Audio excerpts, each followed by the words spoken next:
Good evening and welcome to Spooky South Coast. Tim Weisberg here. No silent assassin Matt Costa. No psychic medium Stephanie Burke. Science advisor Matt Moniz out in the field. He's out in the field tonight because it's a very special night. We are here to talk about the paranormal as we are each and every Saturday night broadcasting live on WBSM as well as on Spooky TV at SpookySouthCoast.com and on YouTube and on the Paranormal Radio app. But it's a special night because tonight is our annual Bridgewater Triangle Investigation Show. And so that's why Moniz is out in the field. He is out going to check out a couple of different locations. We've also got some other people positioned out in the triangle. Now, I have to apologize at first because I think it's not a secret that Matt Costa is the glue that holds this show together. And since he's unable to join us tonight, this is going to be far and away the worst Bridgewater Triangle Investigation Show we've done since the first one. Hopefully the content is good. But in terms of the technology, it won't be nearly as good. I think last year we set the bar way too high because last year we had people actually out in the field going live with video, and Matt would incorporate that video live into the show, and it's just amazing the stuff that he could pull off. I can't pull off any of that. I'm going to be lucky if I can do this old school and we just take phone calls from people that are out in the field. But we will do that. We'll have them call in and share what's going on out there. Andrew Lake is here with me. Hello, Andy. Hello, Tim. Good to be here. We are going to talk about the Bridgewater Triangle here in the studio. Chris Balzano may join us as well a little bit later on. And we're going to kick around some triangle topics while the teams are out there in the field, and they're going to let us know if anything starts happening. I mean, of course, we check in just to see what's going on, find out where they are and the stories that are reported there. But, you know, if something really starts to happen, the idea is that hopefully we can connect with them while it's happening. It's always iffy in the Bridgewater Triangle, especially some of the places that these folks go to. They go to some remote areas, but I think Moniz still has Verizon, which works through most of the triangle, but not all of it. Yeah.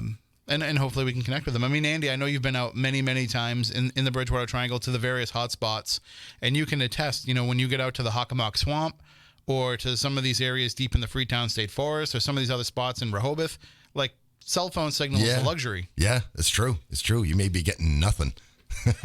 Which is not a good thing to have on your cell phone. You're in the Freetown State Forest. You kind of like want to be able to call somebody. Right. Well, the important thing is that it's a safety thing more than anything. Yeah, that's what I mean. Yeah. Like, you know, it's one thing to say, when we started doing the show, we didn't have the smartphones that we have now. No. So when we started doing the annual Bridgewater Triangle Investigation Show, it was literally just people calling in on the phone because they didn't have any other technology. They would bring with them video cameras and recorders and still cameras, and they would send us all that stuff after the fact.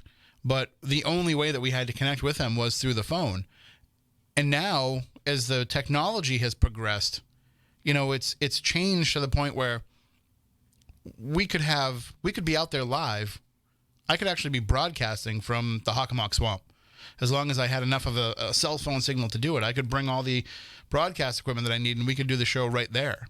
But I think that going back to this old school style, it kind of, you know, reinvigorates the Triangle Show a little bit, that maybe we got a little bit too lost. Yeah, no, I follow in the technology. What you're saying. I agree. Absolutely agree. Keep it old school. Right. And if you're going to go out there into the Triangle on your own, you know, maybe not tonight, and please don't go out tonight. The people who are out there tonight have already gotten permission to be where they are. So don't just wander out. This is something that's happened in the past where people show up and they say, oh, we're here because Spooky South Coast doing a radio broadcast and we're taking part in it, and we have no idea. The people who were out there in the field let us know in advance they're going to be there, and they've gotten permission to be where they're going to be. But if you do decide to go out later on into the Triangle, let people know where you're going. If you're going into the Freetown State Forest, the Hockomock Swamp, any of these more remote areas, let people in your own life know where you're going to be, and let the appropriate authorities know where you're going to be. And you'll find that if you do that, if you ask for permission, more often than not, permission will be granted. They're probably not going to let you in the Freetown State Forest after dark unless they know you. And they're probably going to be, pretty skeptical to let people in there that they don't know anyway. Yeah. Just because there's been such an influx of people lately. So if you do that, if you go out there and try and experience this for your own. Just make sure that you follow the rules. I don't know why, but for the last, year or so, we've been getting a lot more reports of people doing things the way they're not supposed to. Yeah. And I thought we'd gotten past all that. Well, I don't know if people are ever going to mature. There's always going to be that person that just doesn't think. And it's one thing if you're a run-of-the-mill person. Yeah. Yeah, I shouldn't say run-of-the-mill. Just a regular average non-paranormal investigator. And if you decide to go to one of these places and essentially go and legend trip at one of these spots, I could understand not having the wherewithal to get permission and to let people know where you're going. But if you're somebody who calls yourself a paranormal investigator, if you've got the team and you've got the Facebook page or the website and the matching T-shirts and all that, be a professional. Right. You should know better. It just happened recently in Rhode Island at the famous Ramtail site, the Ramtail site, the old factory. There's a gate that blocks the access road down there, and someone took a pickup truck, put it against the gate, and just rammed the gate, broke the gate open, and drove down there. And when the cops showed up and asked them what they were doing, they're like, "Oh, we're investigating." Why didn't you park the truck and walk in? It's like you don't need to drive in. It's only about 300 yards into the woods, and this idiot goes and plows a gate open, and it's like, "Oh, well, how could I get in here with all my equipment?" Makes the rest of us look dumb. And what happens too is, I remember the lad school story. Oh yeah. I mean, that's the story that I always go with when I'm telling people about the dangers of doing this. For those unfamiliar, and correct me if I have any of the details wrong, but this was an abandoned school in Rhode Island. Yep. That was a popular spot for people to go and do not only paranormal investigation, but also urban exploration. Yes. And from my understanding, they didn't really give anybody permission to go in there. No, you weren't supposed to be in there. And some kids went in there, late teens, early 20s. Yeah. And they considered themselves paranormal investigators. So they went into this school, they broke in, and one of the kids spilled like hydrochloric acid on his lap. Yeah. And basically burned his junk off. Yeah. And then these kids turned around and sued the state of Rhode Island because they left it so that they could possibly break in, and there was hydrochloric acid sitting in there. So they tried to sue them for the damages of what happened to the kid. And, thankfully the judge threw the case out, but still. The state police had already given a warning because some other ghost hunters went down there and got jumped and robbed at knife point. And as the state police said, they had young girls with them. Who knows what could have happened? So they even went on the TV in Rhode Island and said, "That's private property. Stay off of it. It's dangerous." So never mind, falling through a floor or getting acid on you. There are homeless people with serious issues and drug problems and who carry knives and broken bottles. You don't want to be running into that in the middle of nowhere. I think, too, the other problem is when people go out and do this, they don't realize that, even though it's an abandoned property, somebody still owns it. Yeah, yeah. And we run into this problem all the time where we'll know that people go into places. For example, Lakeville Hospital. People go in there all the time and do urban exploration or go in there and try and do paranormal investigation. And it happens. And people tell, "Oh, I've been in there like a dozen times. How come you've never been in there?" Because nobody will grant us permission to go in there. And we're not going to go in there without permission. So people don't realize sometimes that just because you can get in, you should. Exactly, yeah. They're not leaving it open for you by making it so that all you have to do is peel back this one board and crawl through the broken window. Yeah, you see all these videos on YouTube of these people doing this, and it's like, what are you doing? Like, does anybody even know you're there? Like, you fall through a floor. Are they ever going to find you? I don't understand that either, because that's become a much bigger hobby, I think, for people than folks realize, the urban exploration. Yes, it's very big. But I don't think those people realize that they're hurting lots of other people by doing that. They're keeping it so that paranormal investigators can't get permission. They're making it so that television shows can't get permission to go in there. There's been plenty of places that I've wanted to put on TV for the different shows that I've worked on where they've said, and it would help them to get a nice check, pay a couple $1,000s for a location fee. And they would say, "Well, no, we can't do that because then we're going to have people breaking in here all the time." Yep. And you say to them, "Well, shouldn't you have better security than that?" But they don't have the money. That's right. The one place that's a no excuse for that, and people from the city can get pissed at me if they want, but here in New Bedford, there's no excuse for why they keep having so many issues at Fort Tabor. I walked in there one day with permission into Battery Milliken. I can't remember if it was when we were going in with Jeff to film. No, it was when we were going to be doing one of our events. back when they allowed us to do the events there. And we were doing a walkthrough with Stephanie. And when we showed up, there was a city employee, DPW guy, in there painting over the graffiti in the walls of Battery Milliken. Like painting all the walls of the whole battery, which is probably going to take him a year. Yeah, really. But he's in there doing that. And I said, "Are you putting up a fence? You putting up something?" He's like, No, I come in here every couple of months and they have me repaint all this. Why? What's the point? It's stupid. Yeah. Because somebody's just going to come in there and tag it up again because you don't have any security in there. We would be allowed to go in there and do paranormal investigation, I'm sure, if they would just put the proper gating on it. Yeah, exactly. And stop putting up chain link fence that somebody's just going to cut through, get some iron bars with a padlock on it, and make it so that people can't get in there. No, I know, but how are we going to come up with the money? I got an idea. Yeah. Let us go in there and do events and raise that money for you. But, they're tone deaf when we start to talk to them about that stuff. Oh, the liability. The liability. Well, you know what? There's just as much liability on you now having chain link fence that people break through and sneak in. Well, I was for this program a few years back. I thought, hey, nobody's gone down to the Great Swamp where the worst battle of the King Philip's War took place for the King Philip's show. And I was asking permission, from the Rangers and everything. They said, oh, you should have come here like 6 months ago to get the paperwork going for this. And I'm like, really? He goes, yeah, this is Rhode Island. People take hikes in the woods. They fall down. They sue Rhode Island because they fell down taking a hike. Hunters go out there during hunting season, climb up in a tree stand, they drop their gun, they blow their own foot off. It's Rhode Island's fault. And the sad thing was, I said to the ranger, he says, well, what were you going to broadcast? What were you going to do? And I told him that, we were going to tell stories about the King Philip's War through ghost stories. And I said, the Great Swamp Fight, I've heard stories from Narragansett Indians and whites alike that the place is crazy. And this park ranger looks at me and gets that look in his face and goes, yeah, it's kind of weird in there. And that's all he would say. He just had that look in his face like he's seen some stuff. I don't understand why it's such a struggle. I mean, I guess it's because we live in such a litigious society that everybody's looking for a way to make a quick buck by suing somebody. Yep. I'm from Rhode Island. I'm a life resident. I'll tell you, we're all sue crazy down there. I actually had a girlfriend who, as I got to know her family shamelessly were those people that would look for a spill in the supermarket. No, man. Yeah. And once I learned that, I was like, yeah, I'm hanging out with the wrong people. These, right.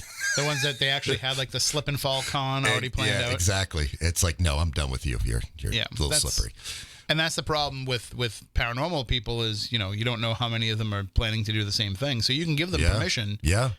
The police departments that are in charge of, watching over a lot of these places, they don't know one group from another. No. They don't know who. It's funny because people used to reach out to us, law enforcement, people that worked as park rangers, whatever. There were a good amount of people that would reach out to us and say, hey, what do you know about this group? Should we let them in?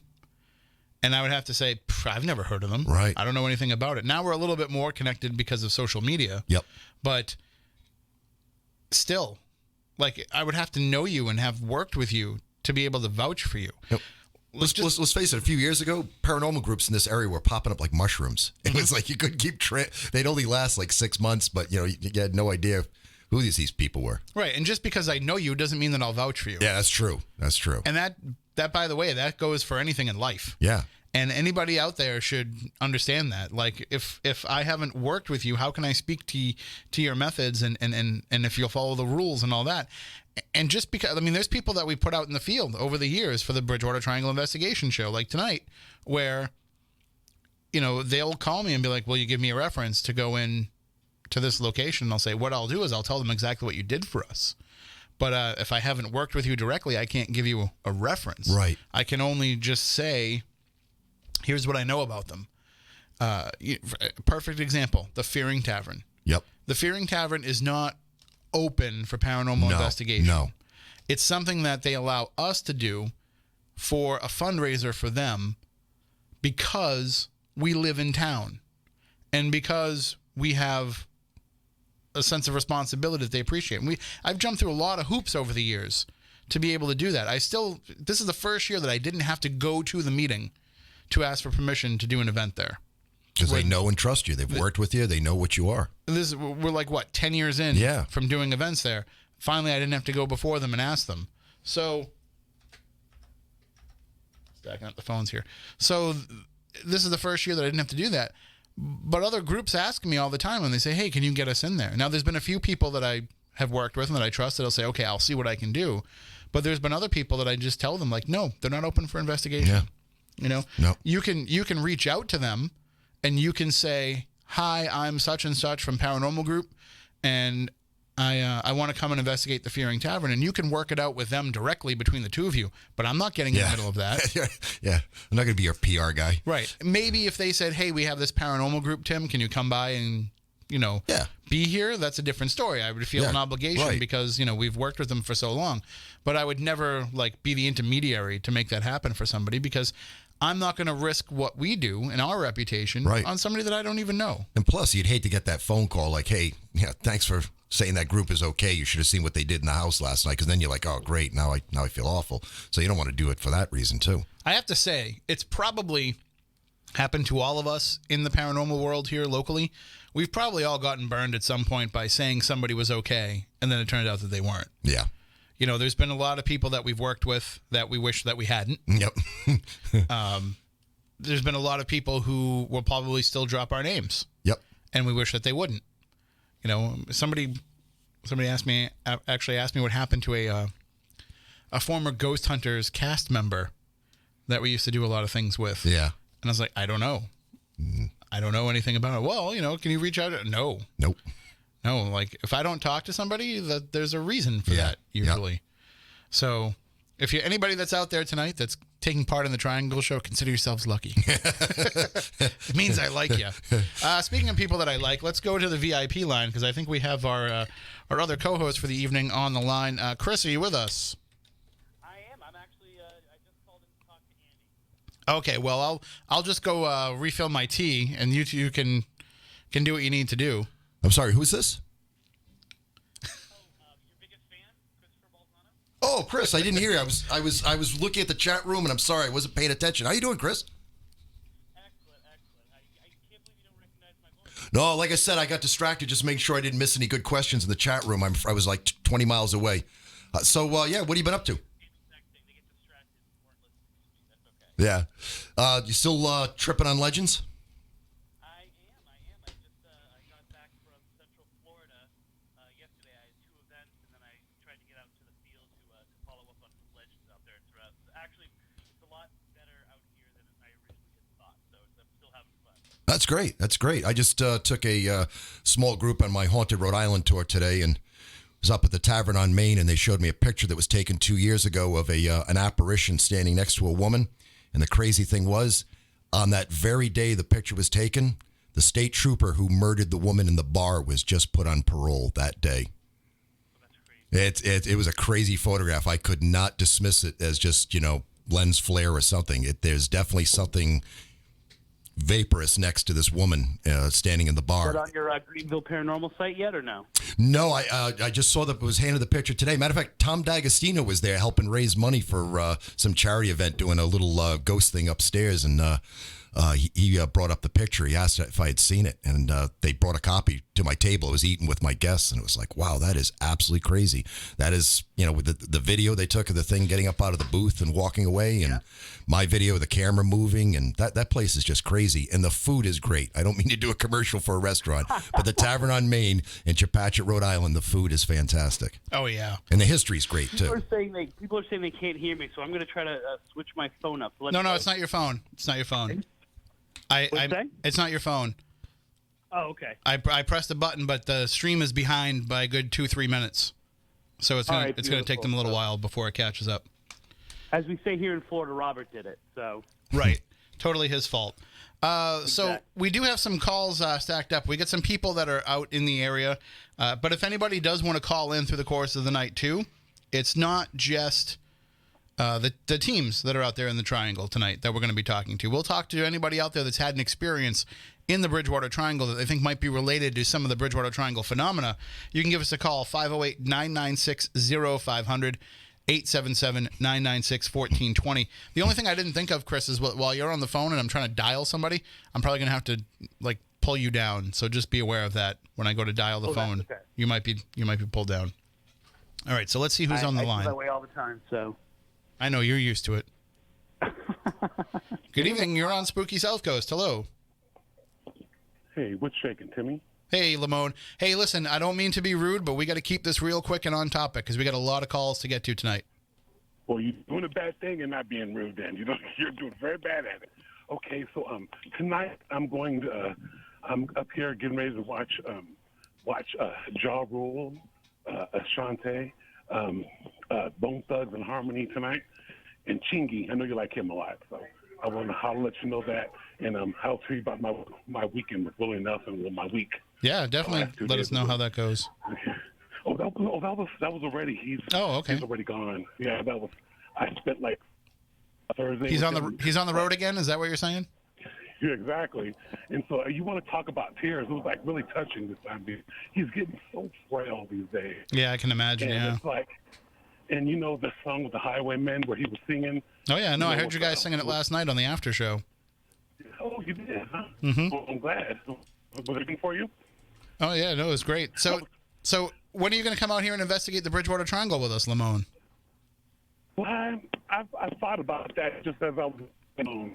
I can't lie to you and tell you when, but I'm sure that you'll be very persuasive. Did you think about that girl I was I'm sorry, I'm losing you. The girl I was telling you about the last time I talked to you on the after show. Oh, and, her name is Beth Elizabeth. Yeah, I still don't know who you mean. I'm thinking some Lizzie. You guys deal with Gordon all the time, so that might be something with that. I don't know, but I wanted to share that with you also. But I would like, I just want to say hello to everybody and all the Spooky South Coast clan out there listening, living life in Eden. Well, we appreciate that. And you're the guy on your fellow friend right there. He sounds like Jim Florentine, from Crank Yankers. Yeah, well, that's Andy. You've heard him on Midnight in the Desert telling Rhode Island ghost stories. He looks like him a little bit too. He looked like he was a little bit. Like, yeah, that's Jim Florentine for you right there. All you need is Rob Brewer to have it up and going. So like that. But, I just wanted to holler at you and to say hello, and I'll listen to the Bridgewater subject. It may not be Teddy Two Gloves Bridgewater. No, not Teddy Bridgewater. No, I think you'll enjoy it. Okay, I damn well. Okay. All right. Hello to everybody. And my birthday. So are you doing the show next week? You're doing one next week? We should be. Yep. I'm coming after wrestling, but maybe a little bit late. But we should have a show. Are you going to be doing Dave's show this week sometime? No, I'm working in the morning all this week, so I don't think I'll be able to. You know that Dave brought something home from doing the Holzer files. I heard, yeah. Bad going on. Yeah, his house was flooded and stuff like that. Well, hopefully it all works out for him. We've got a bad case of incontinence. We got to jump. That's kind of crazy. We got to jump to our next call. We got all of our investigators calling in.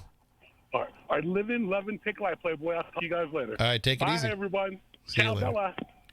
All right, that is Lamone, and it might be the shortest Lamone call we've had on Spooky South Coast. Good evening. You're next on Spooky South Coast. Hello, you're on the air. Hello? Hi, you're on the air. You talking to me, Tim? I don't know. Am I? No, I didn't hear the buzz before you. That's why I was curious. Okay. Okay. Mark 76 checking in. Called you earlier. Mm-hmm. I'll be short. I wanted to let you know if it weren't for the events of last Saturday, I had 50 people lined up to go to your thing last week. 50 people? We wouldn't have been able to take that many people in there. Really? Yeah. Well, they were all interested. They wanted the ghost hunt. They wanted to see Salem, but we had to cancel. As I told you, we had a fire. Well, I'll tell you what. When once everything works out for you and you finally get delivery of all that money, I will set something up for you guys with Greg over there, and we can do a special private event. Okay, and I understand you're doing wrestling. Yep, next Saturday. I got a match for you. Donald Trump against Biden. I don't want to watch. I would pay $500 ringside to see that. That'd be like watching Hulk Hogan and Ric Flair go at it now. They're both old and leathery. Okay, Tim, have a great one. We'll be talking. All right, take it easy. Yep, bye-bye.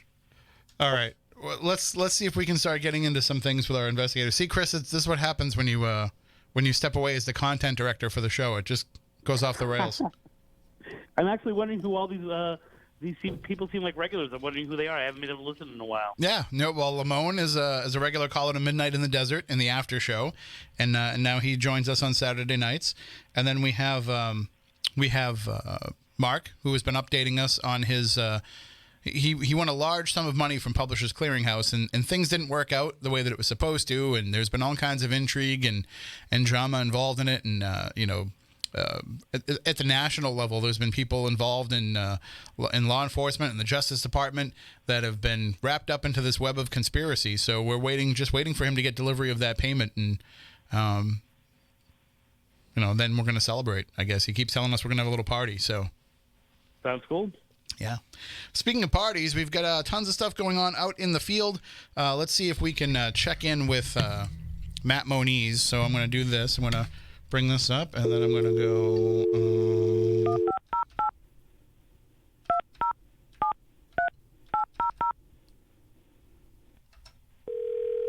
I think that should work. Let's see. Let's see if that calls him. There we go. Hello. Hey, Moniz. How's it going, Tim? Yeah. All right. You're on with myself and Andy and Chris, and I'm surprised I was able to dial a phone. So you are out at a spot that you've been to before. Yes. Well, I am currently at the dog track, hanging out back down the road behind it, where people have had encounters. Then a little later on, I'm going to head into Middleborough off of Pine Street, where we've had recent sightings. And so, the dog track area has been something that we've talked about in the past, but, I mean, just refresh everybody's memory with some of the stuff that's been reported there over the years, because this goes all the way back to, the Mysterious America Lauren Coleman days, some of the sightings out there. Right. Behind the track, a number of Bigfoot sightings have occurred.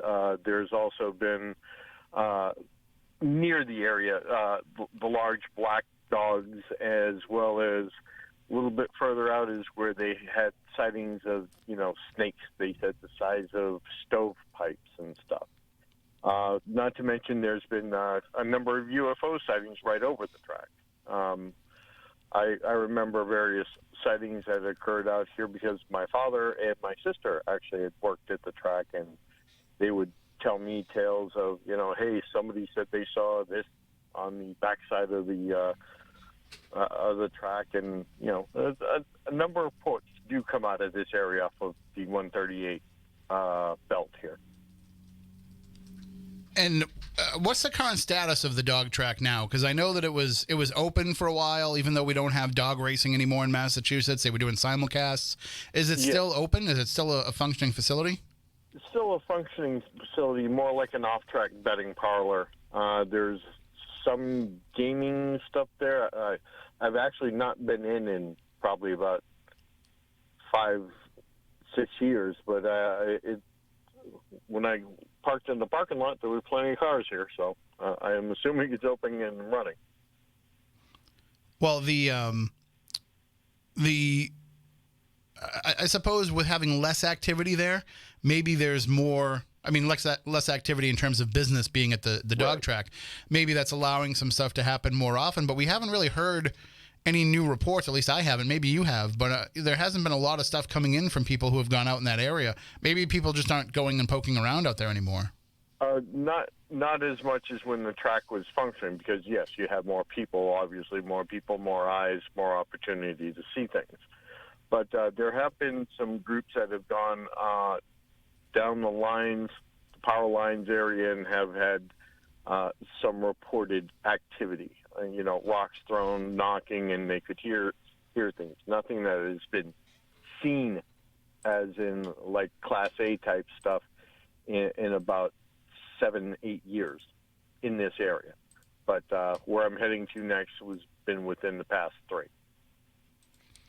And when you head over there, what are you? I mean, we kind of have an idea of what you can do behind the dog track in terms of trying to start things up. You can just walk around and hope for an encounter. But what you've encountered over in Middleborough, or what's been reported over in Middleborough, you're talking about needing to kind of draw it out a little bit, right? Yes. Where I am here behind the track, it's a remnants of like an old road, and there was, I believe, a railroad spur that also comes out on part of it. Yeah, and it's a pretty narrow pathway. But where I'm headed to next is along power lines, so that's a little bit more of a rougher terrain to trek through. So it makes it a little bit difficult. Whereas in behind the track, it's pretty, I'll call it relatively level and flat. There's a few wet spots here and there, but you can drive a vehicle down it. Where I'm headed to next, you're trailing off-road. All right. Well, we will check in with you when you get there. And just send me a text when you arrive so that I know that you're there, so I'm not bothering you when you're trying to get to the spot you're trying to get to. All right. Not a problem. All right. Thank you so much, Moniz. Later. And we will definitely be checking back in with Moniz as the night goes on, and as well as some of our other investigators as well. Well, I'll tell you, in the area where Matt is, I had a lady come up to me at a little Paracon thing, this little fundraiser thing. Matter of fact, I think you were there. It was in Middleborough at the town hall, and she saw I had a little thing for the Bridgewater Triangle film on my table, and she's like, "Oh, Bridgewater Triangle and all that." She says, "Yeah, I got a boyfriend that was out hunting along the power lines, and he said he was cutting through the brush and going around those boulders that they have there, those glacial erratics, I guess is what they call them. Came on one of them, and there standing on the ground was a thunderbird." Wow. And he never heard of them. He never knew of the mystery of the thunderbirds. He just saw a large bird. And yeah, he said the thing was like 6 foot easily, with almost it had feathers, but what he could see of its skin almost looked leather like a bat. And the thing just started screaming at him, and it was opening its wings and coming at him and like intimidating him. And he had a black powder gun with him out hunting, and he didn't dare shoot it. He just ran away from it. He told his girlfriend, "I think I saw a freaking dinosaur." He's like, "I'll never go up there again." And, I've talked to some other people. Lauren Coleman tells a story about Officer Downey, right at the intersection of Winter and Bird Street near Bird Hill, running into one standing in the middle of the road at 2 o'clock in the morning. Well, after the Bridgewater Triangle film came out, we had a little premiere on Woonsocket, Rhode Island. And an old timer came forward and said he and his nephew were driving through Easton on the outside of the Huckamuck Swamp. Broad daylight, thing was standing by the side of the road. They thought it was a nut in a costume until it opened its wings and flew away.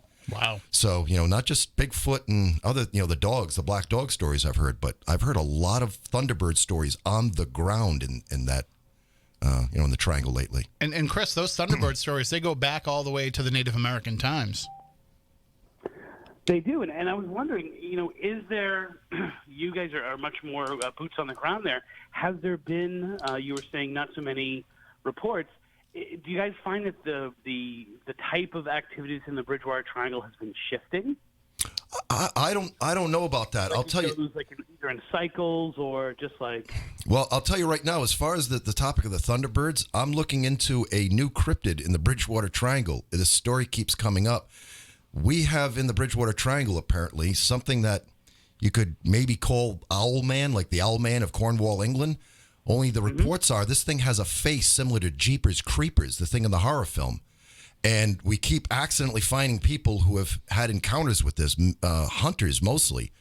But a friend of mine was driving down a road in Wareham, taking his girlfriend back to the Cape, and he saw roadkill on the road when he went by earlier to his house, turned around, he was leaving with her, and there was something hunched over it in the road.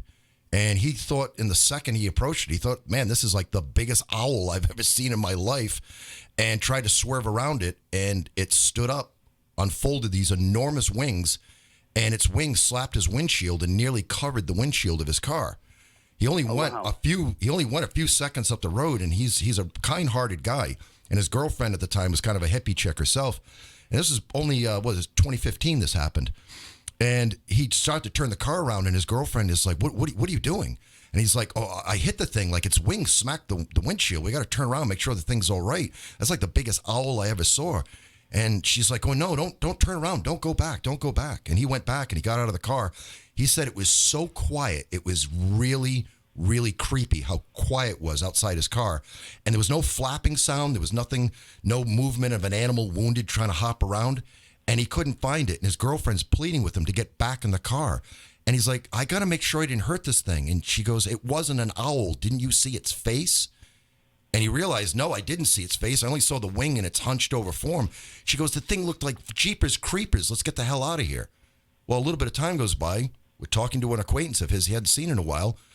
His acquaintance tells me, oh, Andy was in this great film, The Bridgewater Triangle. You got to check it out. And he goes, oh, yeah, the story's around here. And he goes, I'll tell you, out of the blue, this guy just says, yeah, when I was a kid, I used to hang out with some older guys that used to hunt on the other side of 495. And they told me every once in a while they'd run into this thing in the woods that would scare the hell out of them. And even though they were armed, they would leave. And they said they called it the owl, but it wasn't an owl. And since then, this guy has come back to tell us that he's run into more guys who hunt in the area, and they've seen it too. So we have another cryptid that somehow slipped Lauren Coleman's radar, or maybe it wasn't around in his day. Up, yeah. Who knows? But this thing sounds like an absolutely hideous, like 4-foot tall owl that has a face that just is not a normal bird. It supposedly has very red eyes, and it's been seen in daytime too, not just at night. So I'm looking into this. This is a pretty spooky mystery. And I just want to throw hold on one second. That's that whole idea that the triangle draws things in. So it's not just what is there, but also what is attracted to it. Yeah. Mm-hmm. I just want to throw this out there real fast. Our Strange Family Adventures in the chat room, that's the person's name, Our Strange Family Adventures, says they've seen a Thunderbird near the Old House in Middleborough. Wow. Call in the second hour if you would like and share that story with us. Please. Because we are going to be up against it in a few minutes here to be able to take anybody else on the phone. I'm going to try and call one of the groups in the final couple minutes that we have here just to check in with them at least once this hour. And the Oliver House crew, I know that they're out there doing some experiments. Shoot me a message back with the number that you want me to call, because I know some service is spotty out there for certain people.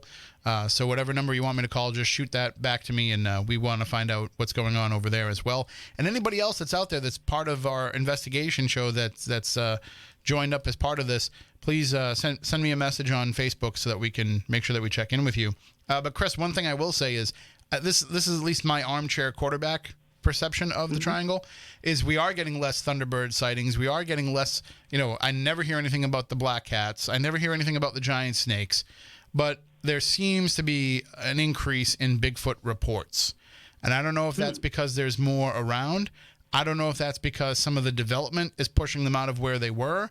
And I don't know if that could be also because now that there's Bigfoot shows on television, people are taking it more seriously and coming forward with their reports. Well, let's not forget, or even just like to throw it in there. About before that. I'm sorry, even like we've talked about before, that kind of filter that people develop, if they're more in the collective minds of people because of the shows and because of their known, because they're the most known thing, it could be misclassifications too. Oh, yeah. Well, I just wanted to say that the one thing that has seemed to have increased in the area, and I know Moniz could back me up on this, UFO sightings. It's been an awful lot of UFO sightings in the area, especially the things that I saw, the fleet of the 6 bright orange balls flying through the air, not on the outskirts of the triangle here in Massachusetts. And I'll tell you, I'm a ghost guy. I don't follow UFOs that much, but my jaw hit the ground. I had no explanation for what we were looking at. So we are up against it, so I'm not going to try and call the team that's out there. But I will definitely check in with them first coming up in the next hour. See, that's the thing. Is like I'm so used to being able to just like send Matt a message, Matt Costa, and be like, Matt, get these guys on the phone. And then he just goes into the next room and gets them on the phone. Maybe it's because I never said thank you that, maybe I should say thank you now because I'm getting it paid back to me, Matt, by not appreciating all that you did putting this show together. It's a lot of work. And so, that's why we've been able to keep this going for all these years, is not only because of the work that he would put into making sure that the technology was great. I mean, we had the green screen one year with the map behind us. We've had the ability to bring in the video and all that. So if you're interested in the show, this is your first time hearing the Bridgewater Triangle show, we've done this annually. I think we've hit every year for the 13 years that we've been on the air. So you can go back on YouTube and watch a good number of them, and you can go back into the podcast archives and listen to all of them and hear year to year when people went out. Sometimes they go to the same spot, sometimes they go to different spots, but you can hear some of the changes in the reports over that time. And the reports that we're talking about now and the things that people are looking for now have changed quite a bit from what they were in 2006. Or 2007, rather. No, wait, 2006. I can't remember when. It was actually this time of year, 2005, that we started putting everything together. But anyway, there's been so much change in not only the way people investigate, but in the stories that we're getting. And I think it's because we're at a point where there's more acceptance of these type of things in general society, so we get the more interesting reports. It's not just stuff coming from people who were already believers.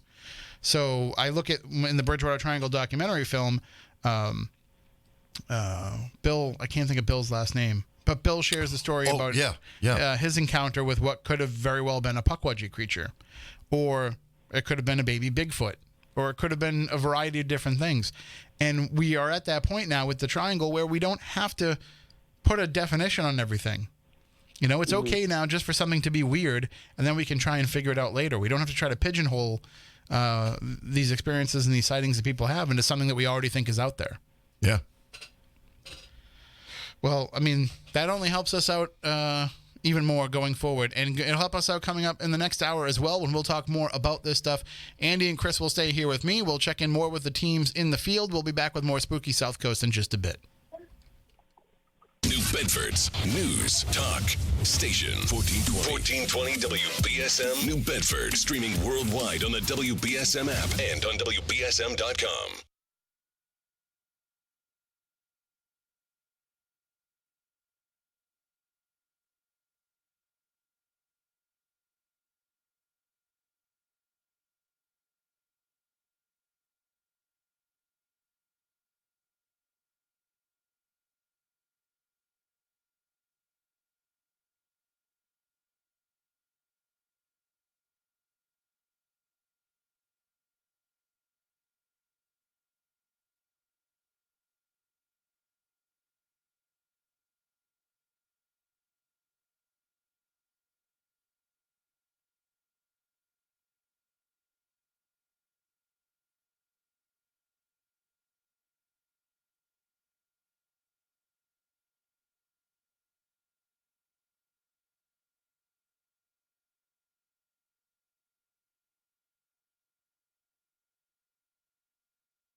Welcome back. Hour number 2 of Spooky South Coast, our annual Bridgewater Triangle Investigation Show. Tim Weisberg here, along with my co-host for the evening, Andy Lake. And we have on the phone as well, Chris Balzano. And we are going to be jumping right back into it. We have teams out in the Bridgewater Triangle. We have some investigators out there checking out some different locations. And they're going to try and check in with us throughout the course of this hour as much as we can. Of course, the problem that we're running into tonight is signal. We have a nice night outside. It seems to be a clear night, right? Yeah. The storms aren't supposed to be till tomorrow. But, of course, when you start going into the depths of some of these areas in the Bridgewater Triangle, it makes it harder for people to be able to connect with us via cell signal. I just had to bring the video back up there.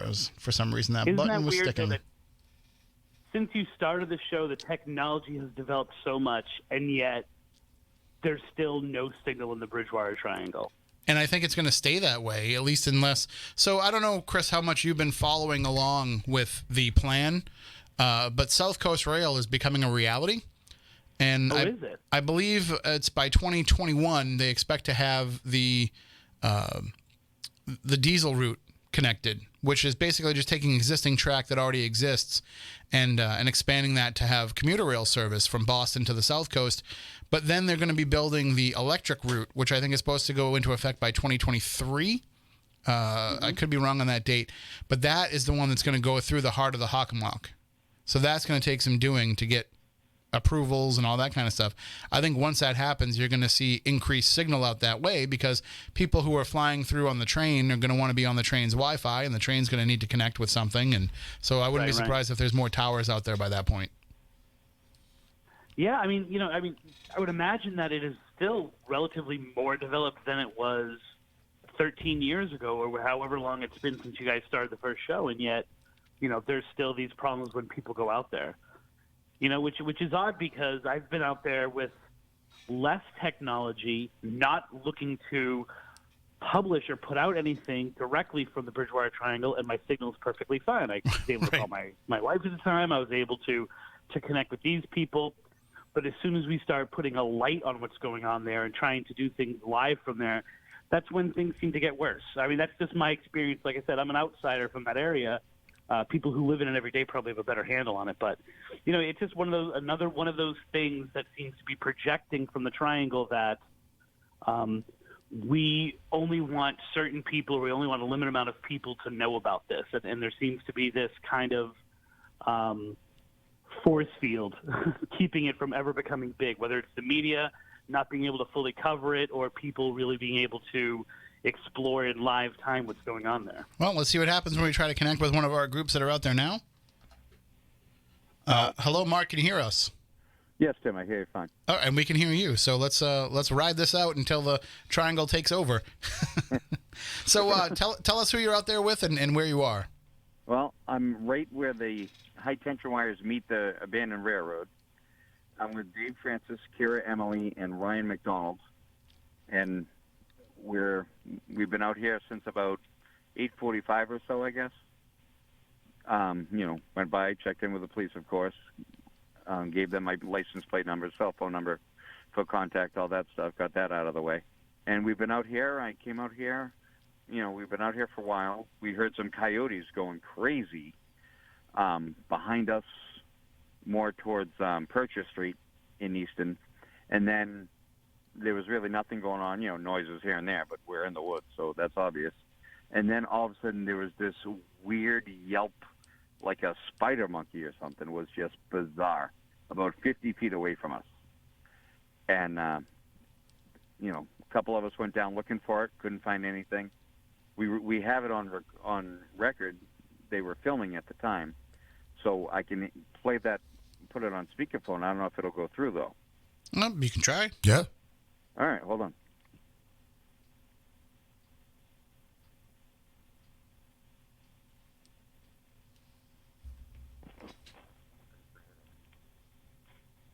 I just squash it.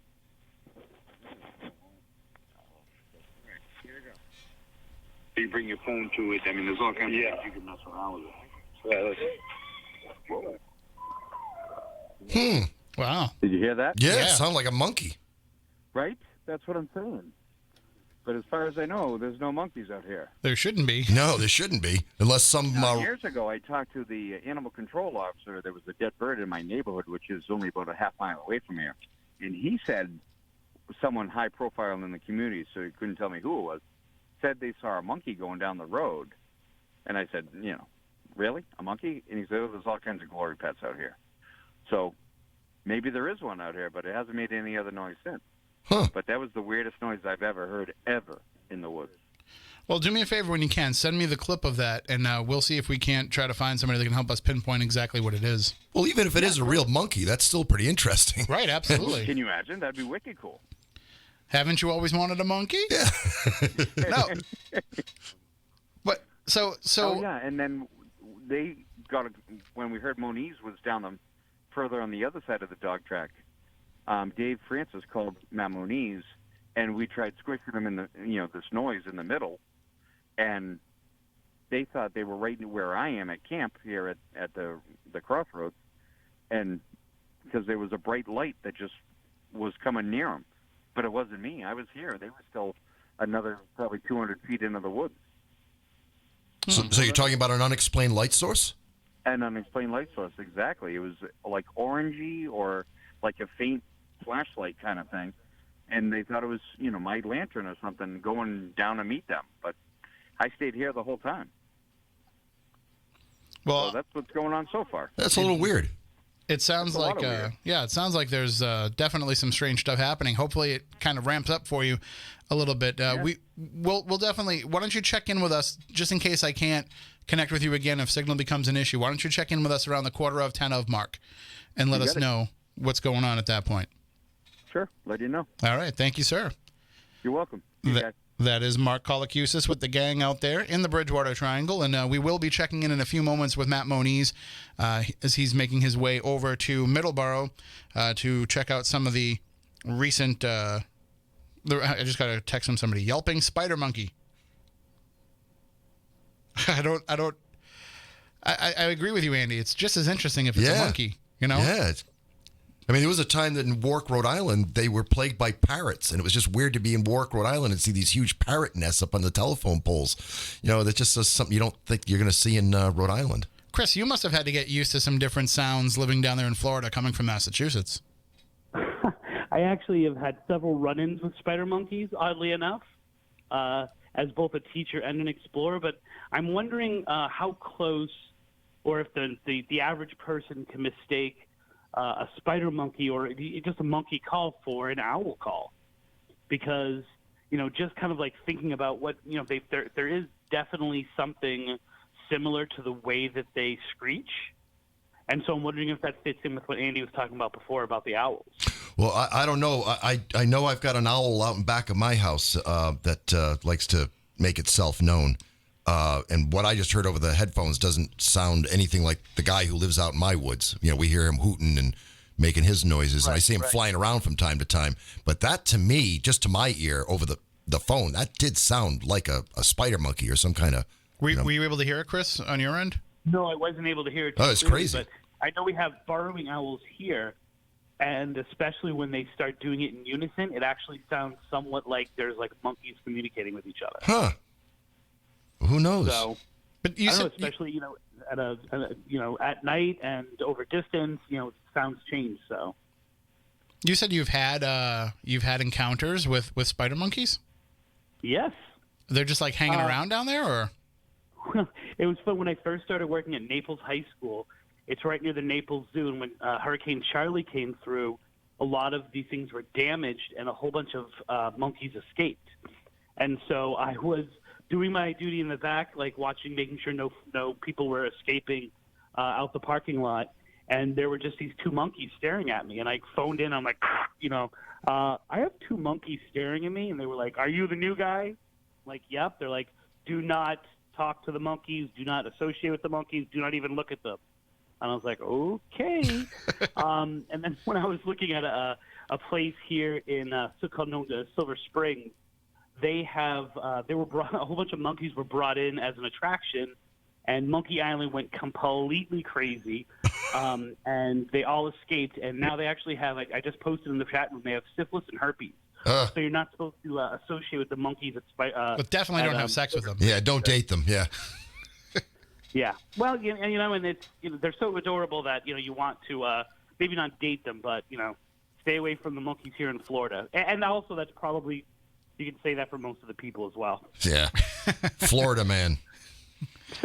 Today, a Florida monkey ripped somebody's face off. Yeah. The problem is, when somebody tells me not to talk to a monkey, like, come on. Yeah. That's like telling a fat kid not to eat that piece of cake. If there's a monkey there, I want to talk to him. Exactly. There's that temptation, but much like many things with syphilis and herpes, there's that temptation to want to get close, but you have to resist it. Well, I don't know. I mean, I guess maybe I'll just let him come over my house but not use my toilet seat. Yeah. Is that transmittable that way? I don't know. I'd have to go back to 7th grade health class. I didn't know you had that kind of control over monkeys, but... I don't know. I'm getting text from somebody who keeps insisting, definitely not an owl, what that sound was. Yeah. So, like I said, I couldn't really hear it. So. Well, we're going to get the clip from Mark, and then I'll send it to you when he gets, Well, I'll tell you, over to me. I've got the Rhode Island Audubon Society headquarters right in Smithfield, like 5 minutes from my house, and I do swing by there, and I know they have an owl expert that's in there a lot with his owls. Maybe if I see somebody poking around, I'll ask him, hey, could I get a phone number for somebody who can tell me what are the different owls we have in the area? What are the sounds they make? What are the sounds they make? Yeah. Or I'll give you the clip and you can play that for them. Exactly, and see if that's possible, yeah. And I know that we've got some animal experts in our circle of listeners that we can send that out to as well. Last weekend, I was at the Parson Barnard House out in North Andover. We were doing an investigation there, and when we were in the attic, Simeon Putnam is known to haunt the attic there. So this house was built for one of the pastors involved in the Salem witch trials. But originally they thought he was one of the accusers, Thomas Barnard, but it turns out that he was actually trying to exonerate some of those that were accused. So the way that we interact with his spirit has changed. But Simeon Putnam ran a boys' school out of that building at one point, and some of the boys lived up in the attic, and we think that he probably wasn't too nice to those boys because he haunts that attic, and he makes it very strange. He makes it darker than it should be, and he messes with us. And last weekend he was making a lot of noises, and we had an owl that was kind of sitting outside the house, and we could hear him every once in a while, but we kept hearing these sounds that weren't the owl. And they weren't coyotes, even though the coyotes were out. We heard them when we were over at the cemetery across the street. But we just kept getting this strange, weird animal sound. And that was happening at the same time, and it sounded like it was inside the house. We were also getting, like, phantom voices inside the house as well, like talking out loud to us. So it was quite a strange experience, but it's kind of funny that... Good. John had a good one in the chat room. Simeon, not Simeon. Yeah. I was thinking the same exact thing. But this is Simeon, Simeon Putnam. But just those animal sounds that we were getting were weirding people out. So it's kind of funny that here we are a week later and they're getting another strange animal sound. Well, yeah, that leads to the misidentification and things like that. It's. There are so many weird sounds. If I just stand at especially when I first moved here, if you're not out there all the time, I would hear the strangest things. I remember I was actually, I think, on Spooky South Coast from their lanai, and I had to go inside because it was so loud. And there's no woods, there's these little patches, and there's a swale right there, and there were just so many unidentifiable noises that seemed to be coming from animals, but you couldn't figure out, like, is that a bobcat or is it something completely different? So, you never quite know what things are and the noise that they make, and usually they're not the sounds that you think that they make. And one of the things that happens in the triangle a lot is that people they'll get turned around, even if they're like a very experienced outdoorsman will go an outdoorswoman, but they'll go out there and they'll get turned around and they'll hear things that they wouldn't normally hear. So it's kind of par for the course when you're out there. And then the question becomes, is it something actually flesh and blood that exists, or is it just a noise that's being made to further weird you out? Or is it just a ripple in something else? I mean, maybe that could be the sound of something that used to live there that doesn't live there anymore. I was going to say maybe you're experiencing some kind of time slip or something like that. We're actually catching a moment of another time. When monkeys ruled Massachusetts. Or maybe it's the future when they'll take it over again. You finally did it. Blew it all to hell. we went the same place, Andy. There you go. Somebody brought up in the chat room Mothman, and there's been Mothman sightings lately. There's a Mothman type creature that people are reporting seeing in the Bridgewater Triangle. Huh. So, which, we've always kind of associated, kind of free associated to some degree, Mothman with some of the Thunderbirds that people saw. That maybe the Mothman of Point Pleasant is the same thing as the Thunderbird of the Bridgewater Triangle. But to have people come in and say, well, I've seen something that's definitely looks like a man, like the physique of a man, but with like an owl's type head. I just read an entire book on flying humanoids. It's Ken Gerhardt's book. People see these all types of winged creatures. Interesting thing about the Owl Man of Cornwall, England, if that's what you want to call this entity. Nick Redfern was reading one of his books, and he found out that a guy in town, he was the father of the two girls that first saw it. And he confronted a guy in the middle of the village and called him out as a witch and said, if I ever find out that you're summoning things up and that owl thing that scared my daughters, and if you're responsible for it, I'm going to give you a beating, a thrashing. And I found that kind of, interesting that in Cornwall, England, home of, witchcraft and the metaphysical, so to speak, in that part of the world. And this guy's calling out a witch in the public square and accusing him of summoning up this owl-like, owl man creature, whatever it was. So, that's far-fetched, but who knows? Maybe some of the things in the Bridgewater Triangle are being brought up on by sheer human will. Are we, creating some kind of tulpa that's feeding off of our own imagination? Who knows? I don't know, but it's just crazy. All right, we do have a call on the line, and then we will check in with Moniz after that. Let's take this call. Good evening. You're on Spooky South Coast. Oh, hold on. Let me press. There you go. There you are. Hey, Tim. It's Chris at the Oliver House. Hey, how's it going? We were trying to connect with you, but, the Oliver House loves to play tricks with people's phones and with their signals. Well, we've all been on airplane mode because we've been doing the Estes method that makes sense too, parts of the house. So what's been going on? You messaged me earlier. It sounds like you've been getting some results with that. Yeah, it's been pretty crazy. It sounds like we may have gotten like a bounty hunter from the Underground Railroad time coming through. Wow. We've got it going down in the basement right now, but what made me come back up into the main house was we all heard this really loud bang from upstairs. So I came back up into the house to investigate it, and Sean was up here, and he heard it too. So, we haven't found anything, so I don't know if it's just the house settling with the cold or maybe something else trying to get our attention to get us out of the basement. I'm not sure. But it's been very, very active. Now, generally the house is pretty active overall, but for you to say, things are really particularly active tonight, that shows that it must really be ramping up. It started ramping up last weekend when we actually had experiences in the house, and then the guests were calling us later on and actually corroborating what was happening to us while we were locking up at night. So the last few weeks, it's been really, really strong in the house, more so than usual. Usually it's always active. You know that. But the last couple weeks, it's been unusual. So it's been a pretty cool experience. So it's and you said that right now they're running the Estes method in the basement? Yeah, they've got it going down in the basement. Which makes sense because that's where, the Underground Railroad hiding spot was. Right. But we had experiences in Sally's bedroom, in the Jones room, the kids' room, down the Ben Franklin room. So we've kind of been doing it all through the house.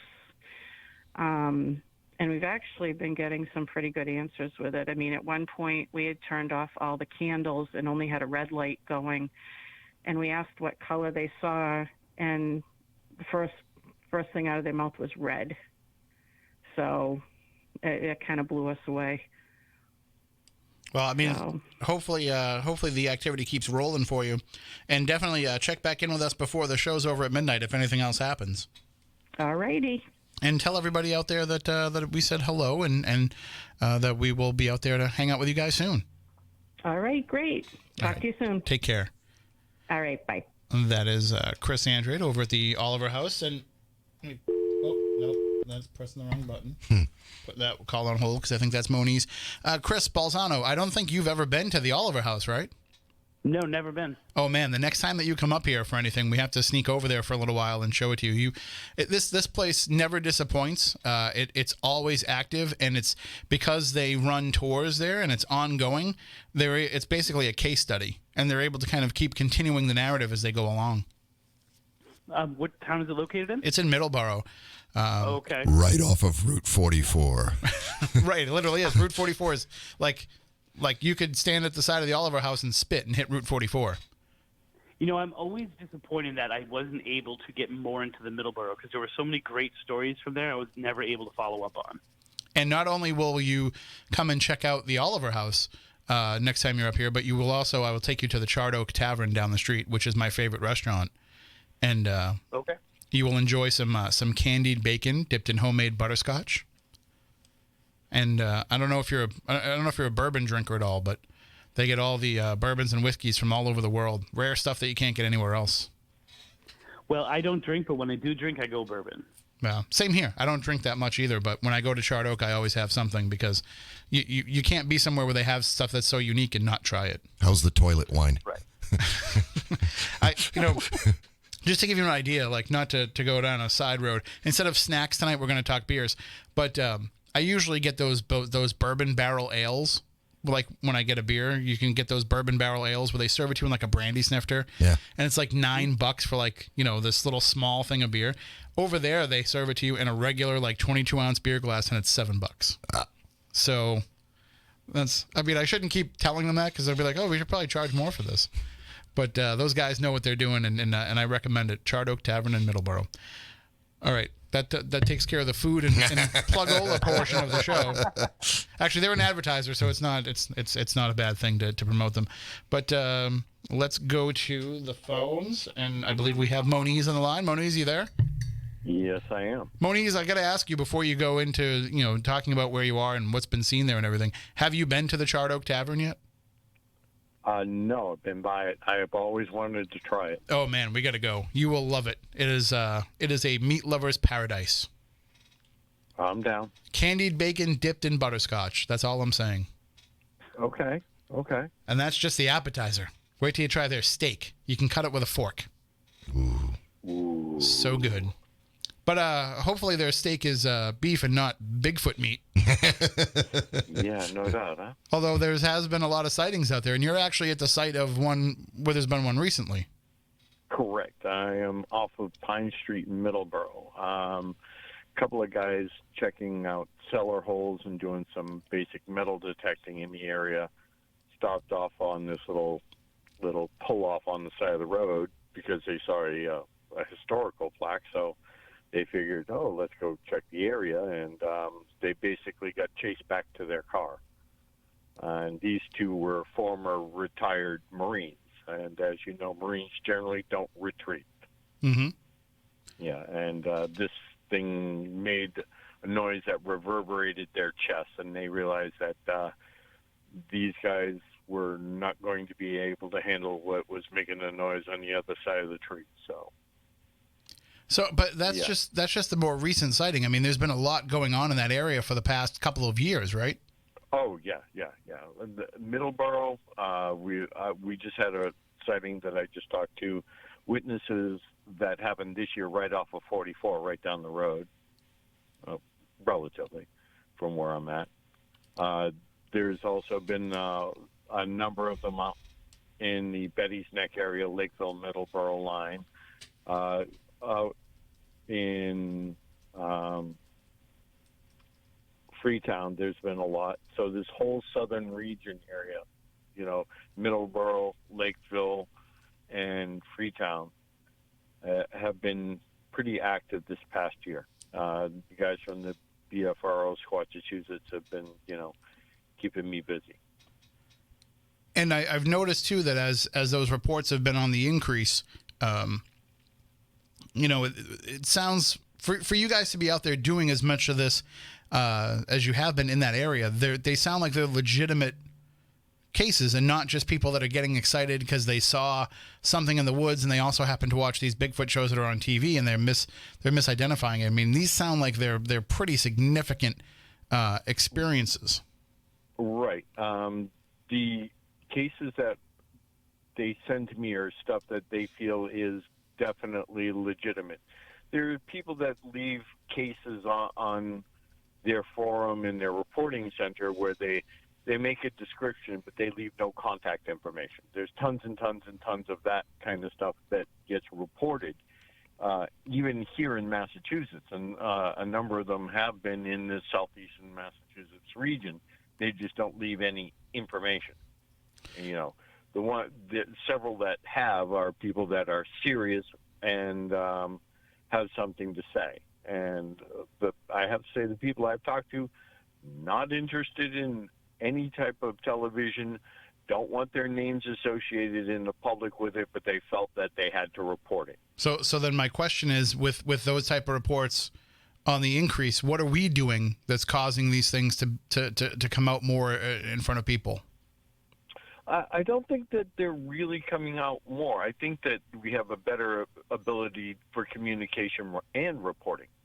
Because think about this, 20 years ago, even 15 years ago, when we first started this, there wasn't really any places that you could report unless you went digging to look for it. Now these things are more publicly available on television. Oh, there is a group. That's the people I saw on TV. Maybe I can report it. Mm-hmm. Yes, you also increase the amount of crankpots that, report too, but the general public now has an idea where to go, whereas before they had no idea. So there is a question from Ellen in the chat room. Where can she go to read these reports? I know you're saying these are reports that come into the BFRO, but do they publish them publicly? Some of them. They do have reports by state, but there is literally thousands upon thousands of field reports that are not put on the page yet. They do a very thorough job of researching these before they post them. And I believe what you see on for the states is only a handful of things, but there's literally hundreds of cases here in Massachusetts. Well, that's a good place to go to the BFRO website to either read some reports or to report something if you've seen it yourself. And then if it happens locally, they'll probably send Moniz to your house. So you'll just have to deal with that.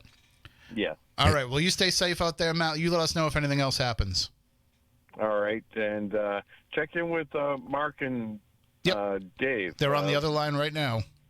Okay. We had some interesting little occurrence. All right. And we will check in with them. Thanks so much. All right. Have a good night, guys. Later. Bye. And hold on. I was hitting the wrong thing.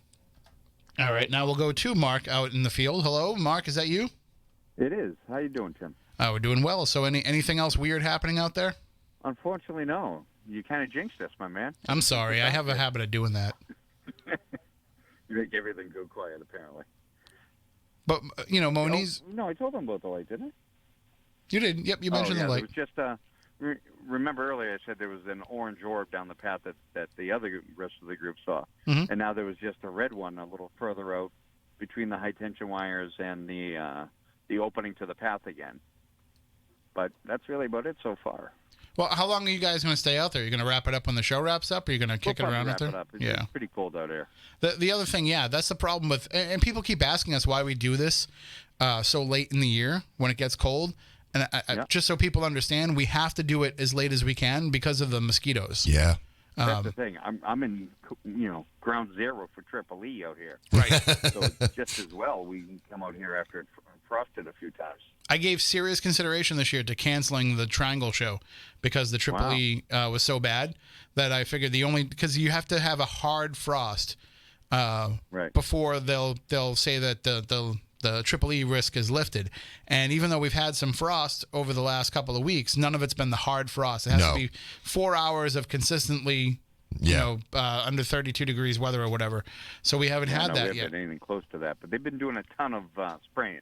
Right. It flew right over my house twice. The plane was just, I couldn't believe how low it went. So it had to have hit here. Well, hopefully you guys are all wrapped up and brought plenty of bug spray. Yeah. We actually, we didn't even need it today. There's virtually no bugs out here. But what we've done in the past when we went out, Dave got this stuff that creates a whole perimeter. So he sprays it in a circle around us. And it's like a cone of silence. There's just nothing in there mosquito-wise. Nice. Whoa, there's the coyotes going again. Well, watch out for those, too. That's another problem. They're going way over by Purchase Street. I can hear them now. They're out that way. All right, well, like a lot of them, several. Well, it sounds like maybe you need to get out of the area. Well, thank you. We can handle it, but the last time it was them, and then later we heard that weird howl noise again. So we'll stick it out for another half hour at least. All right, well, let us know if anything happens, and stay safe out there. Appreciate it. Tell everybody we said thank you. Will do. Have a good night. All right, bye. That is Mark Colacusis and the gang out there. And now, Chris, that's one of the things that, as I was saying, we have to take into consideration is the fact that, Triple E's been a problem the last couple of years, but this year's been worse than ever. And I think that that's going to be something that will hopefully fade out. Hopefully this is just a thing that comes in cycles. I know that it's because we had a lot of wet weather last year, but you've been out in the Triangle enough to know, you can't mess around with some of the stuff that's out there. No, I mean, the Triangle kind of decides when you can go and visit it. So, over the years, we've had amazing adventures out there, and we've had amazing shows, but it always has to be dictated by when you can actually go out and when it's safe to go out.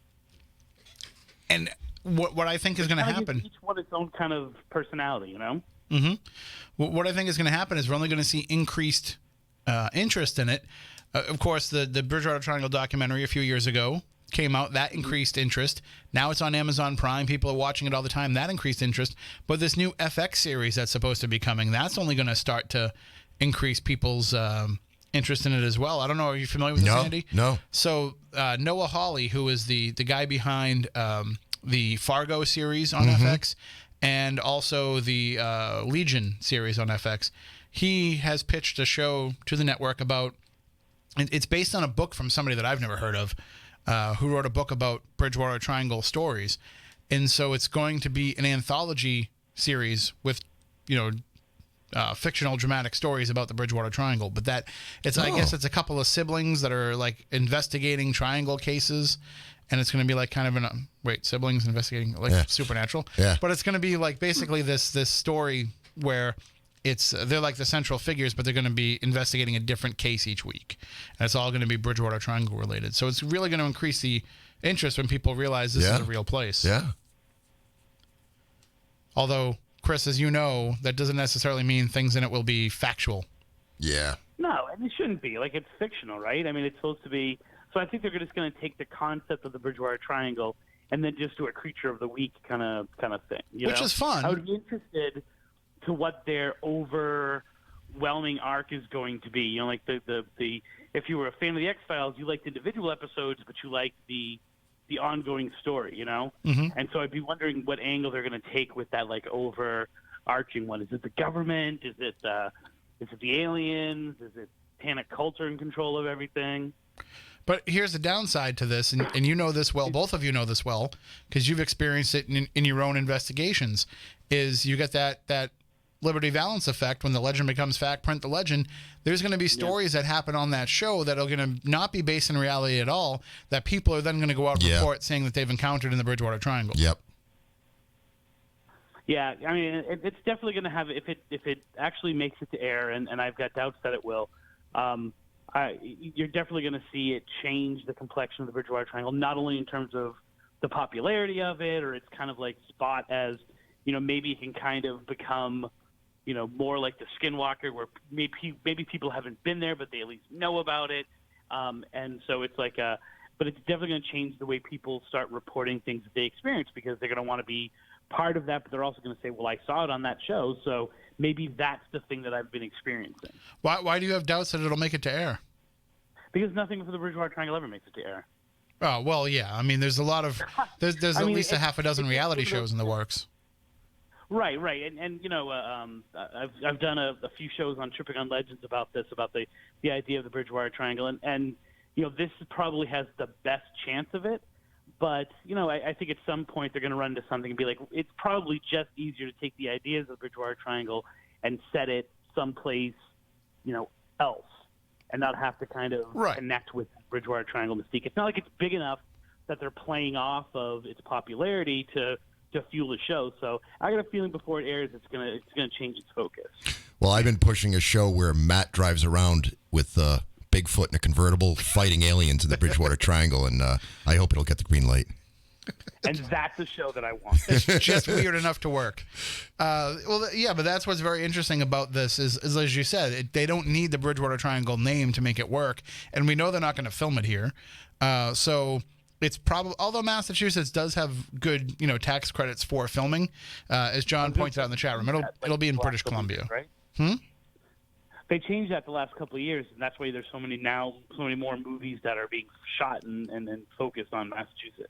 Yeah, so like now, like the Equalizer movies took place here, and they filmed They just did the X-Men in Massachusetts too. And the Ghostbusters, the one with the women, that was filmed here, representing New York City. But that's what they did. They filmed New York City scenes in Boston, but because the tax credits were better. But that's what's kind of interesting about this is you're dealing with something that's a bit of an unknown still to the average person, that you could create any story. You could create the Pleasant Valley Triangle and not have to have it, be tied into a real place. Like, what do you think is going to be the gain to have it tie into a real place?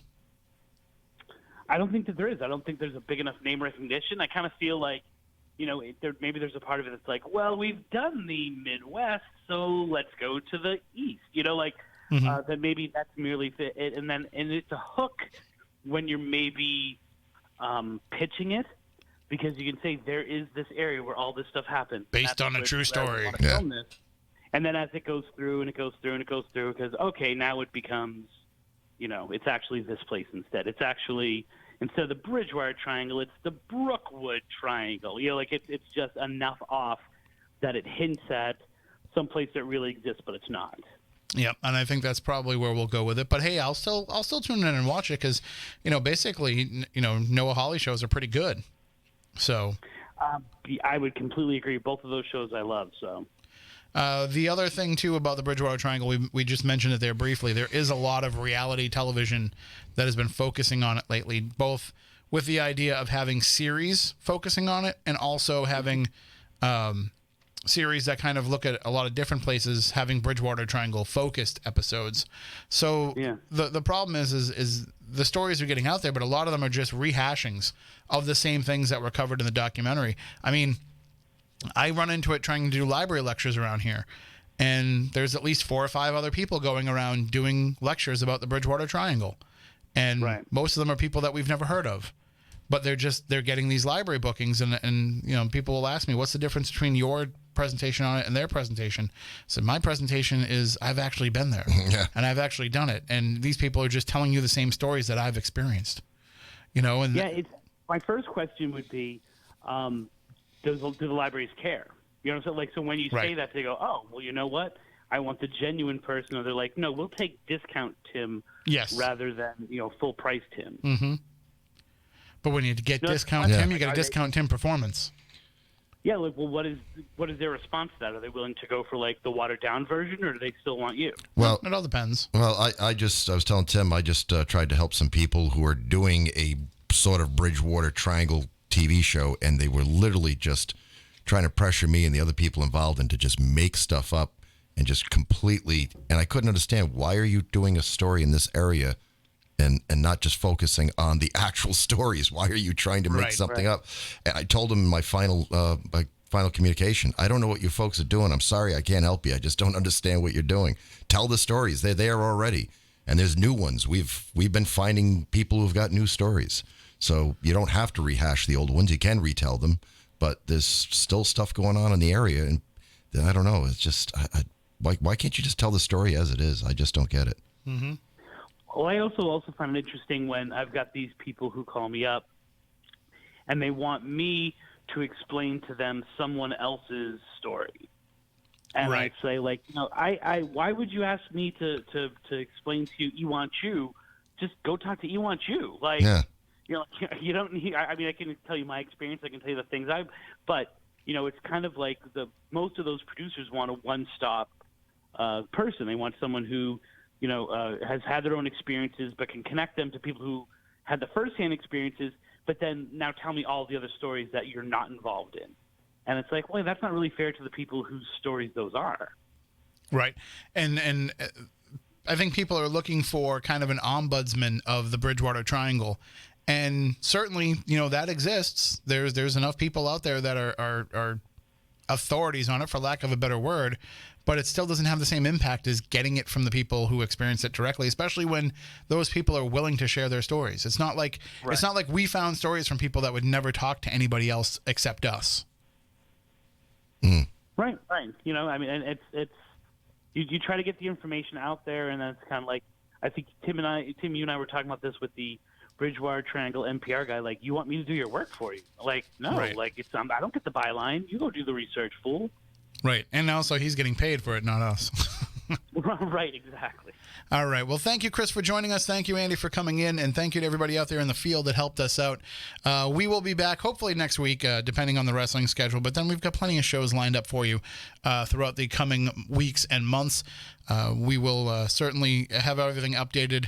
The podcast feed is all updated, so check out all the latest episodes. We've got everything up to date on YouTube as well, so check all that out. So we'll say goodnight for tonight, and we'll say happy Halloween to everybody in advance. For Andy and Chris and Matt and everybody else, I'm Tim. We want you all to stay spooktacular. New Bedford's News Talk Station 1420 WBSM New Bedford, streaming worldwide on the WBSM app and on WBSM.com.